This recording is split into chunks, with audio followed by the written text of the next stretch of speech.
Hey friends, how are you? In this video we learn how to remove background noise in audio, so without loss any time let's start the video.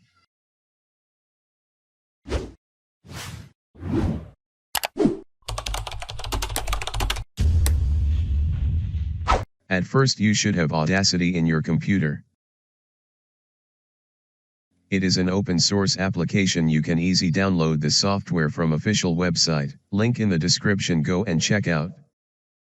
After download and installation, now followed my step.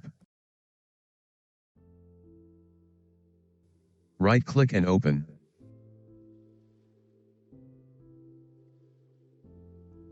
And open.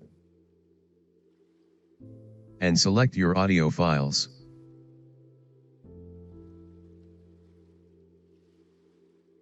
After importing your audio file, then zoom in until the noise isn't seen.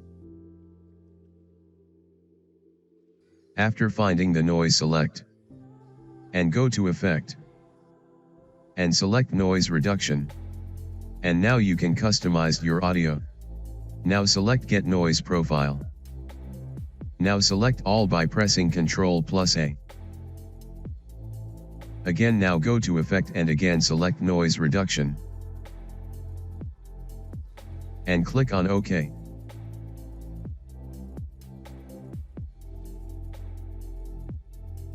Here all noise contained in your audio is successfully removed. Hope you guys enjoy this video. Thank for watching.